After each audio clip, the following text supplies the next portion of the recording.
Ya, terima kasih Pak. Wah, luar biasa nih Pak Iwan nih. Lagi ekspansi lahan ya Pak ya? Alhamdulillah, alhamdulillah. Mantap. Panas Mas, ditambah Mas. Oh iya Pak.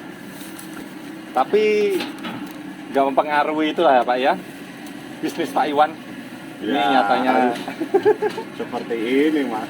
pada kesempatan ini Pak boleh nanya-nanya Pak ya, buat sharing juga untuk pemirsa channel Kapai Fanami. Apalagi ngepasin nih Pak, Bapak lagi buka lahan baru. Mungkin saya bisa tanya-tanya nih terkait pembukaan lahan. Monggo, monggo. Gitu ya Pak ya. Ya nanti kalau bisa saya jawab ya saya jawab. Pastilah Pak, Bapak ini kan termasuk udah jam terbang tinggi Pak masalah budidaya Fanami ini Pak, sampai Ya. bisa ekspansi banyak lahan ini Pak. Ya biasa aja Mas. Gimana Mas, gimana? Nah, ini Pak Iwan, kalau dilihat dari luasannya ya, ini kan Pak Iwan lumayan yang paling luas lah ya untuk budidayanya udang Fanami ini. Nah, dan juga kalau dilihat ini kayaknya lagi itu ya Pak ya, lagi ekspansi nih untuk petak baru. Nah, mungkin bisa jadi rujukan atau referensi Pak pemirsa nih teman-teman. Nah, mau nanya nih Pak, untuk proses ekspansinya sendiri ini kepemilikannya gimana Pak? Apakah ini lahan Pak Iwan sendiri atau gimana Pak Iwan? Sewa Mas ini. Jadi ini ada tetangga petambak yang lahannya artinya kurang maksimal nilainya. Nah, ini terus ditawarkan ke saya untuk dikelola menjadi tambak udang Fanami. Ya gimana akhirnya wong tetangga, namanya tetangga ya kita juga harus membantu kan gitu Mas. Nah, berarti kalau Pak Iwan tadi bilang kurang optimal, berarti dengan mekanisme sewa terus disewa untuk budidaya Fanami ini lebih bisa meningkatkan itu ya Pak ya, dikatakan ya. Jadi sebelumnya ini tambak musiman. Kalau istilahnya lingkungan di sini itu tambak tradisional. Tambak tradisional itu kalau musim kemarau diusahakan untuk garam. Kalau penghujan bandeng. Jadi itu pola budidaya tradisional dan nilainya kalau kalau dibandingkan dikelola menjadi tambak Fanami walaupun sewa itu lebih tinggi gitu. Apalagi harga garam ya itu kan fluktuatif. Nah, ngomong masalah ini nih Pak, produktivitas kalau boleh nih Pak, nah itu bisa ngomong detailnya. Nah, biasanya itu untuk sewanya sendiri itu berapa tahun Pak? Terus kalau boleh tahu ya Pak ya, itu kisaran berapa Pak harga sewanya? Jadi kalau ini ya, kita sebagai petambak udang itu punya kalkulasi Mas, waktu Mas. Jadi dari awal ya karena penataan baru. Nah, seperti Mas Yudan yang lihat ini kan kita harus datangkan alat berat, seperti alat berat, terus pemasangan instalasi listrik maupun air.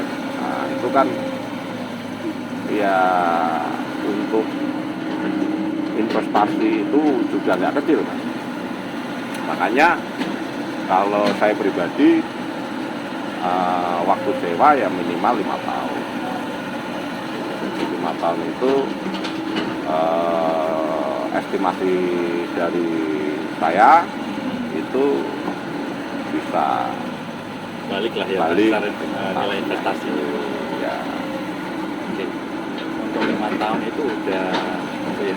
Terus untuk nominalnya sendiri Pak, kalau 5 tahun nih Pak kisarannya kalau boleh tahu ya Pak ya, itu di harga berapa Pak umumnya untuk para itulah Pak, para pengembang budidaya gitu. Oke, jadi per tahun Mas, biasanya per tahun. Jadi per tahun itu kita punya standar sewa ya maksudnya ya. Iya. Nah, sewa itu juga dasarnya luasan tambak Mas, luasan tambak. Jadi sebelumnya ini Mas, nah, ini harus diketahui. Iya. Jadi tidak semua lahan itu kita bisa usahakan gitu loh. Jadi juga tergantung lokasi, dengan lokasi tambak sebelumnya atau tambak paname. Jadi seperti ini luasannya 4.000 meter persegi kurang lebih. Itu jadi satu kolam budidaya maksud saya, kolam budidaya. Satu untuk tandon. Nah, itu pun masih kurang kalau model budidaya saya itu harus ada tandon dari air laut. Kalau ini tandon untuk sterilisasi. Nah, artinya lahan 4.000 ini, 4.000 meter persegi itu menjadi 2 kolam, satu untuk budidaya, satu untuk tandon sterilisasi. Sedangkan tandon dari air laut, nah itu belum ada. Nah itu yang saya bilang tadi, ini juga harus ada pertimbangan lokasi tadi. Nah, terus ini kenapa tidak memenuhi syarat menurut saya, tapi saya ambil karena ini sudah ada kolam sebelumnya. Jadi nanti tandon laut itu mengikuti tandon budidaya sebelumnya. Nah, untuk mengenai harga seperti ini, harganya ya kisaran Mas, kisaran kalau per hektar itu,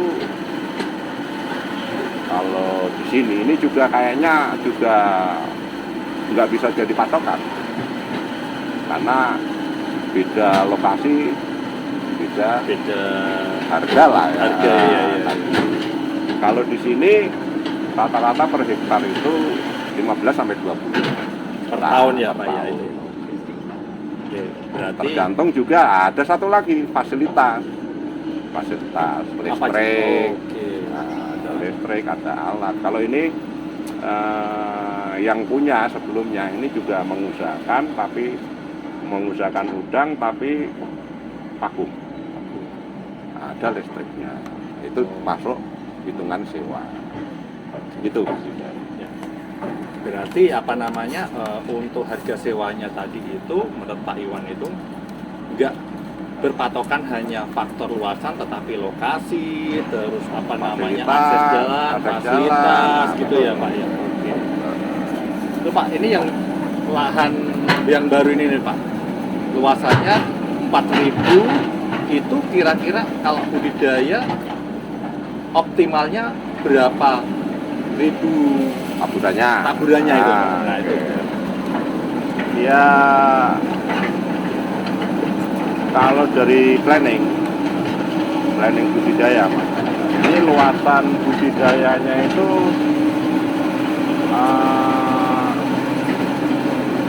ketemu 2.000 meter persegi. Terus kaitannya dengan taburan itu kepadatan Mas hitungannya Mas. Per meter berapa? Kalau saya biasanya main di 150 sampai 170 per meter. Jadi kurang lebih ya 300 sampai 350 ribu ekor. Nah, itu yang jadi acuan.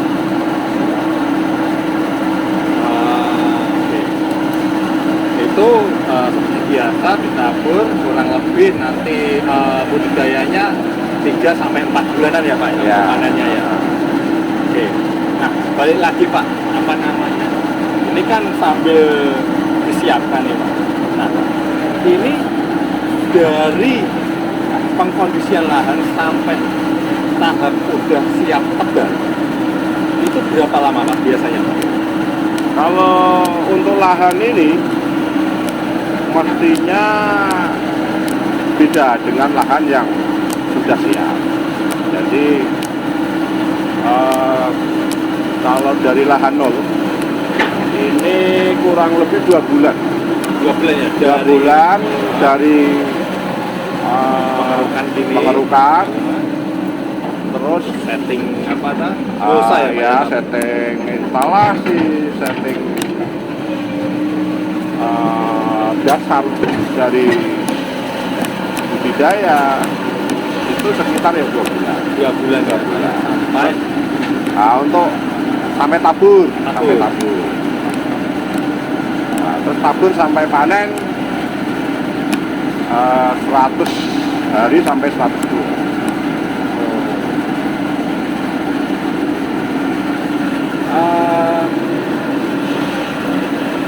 Jadi bisa dikatakan dari proses apa namanya, ini bisa dikatakan nol ya Pak, dari kondisi nol ya Pak ya, 0 sampai bisa 1 itu 2 bulan ya Pak, apa ya 2 bulan, terus plus budidaya itu sekitar 120 hari gitu ya Pak. Oke. Terus apa lagi ya?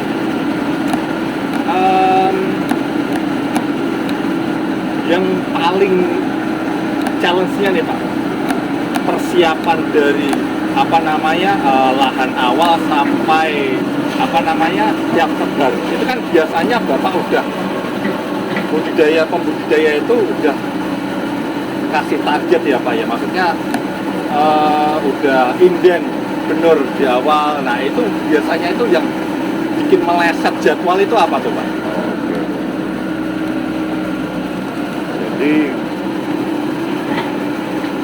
kalau dari pengalaman memang dulu sih pernah meleset, tapi sekarang sudah nggak ada. Jadi kita sudah bisa komunikasi dengan baik pihak hatchery, penyedia benur, terus persiapan air.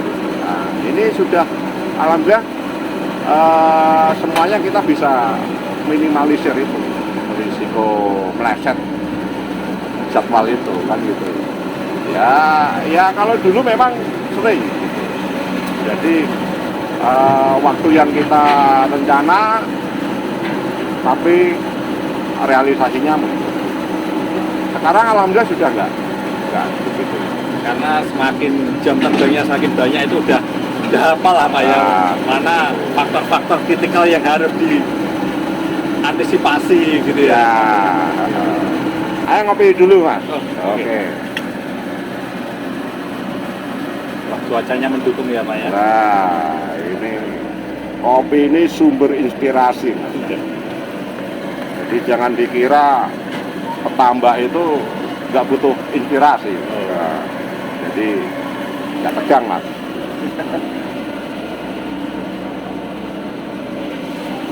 Mantap.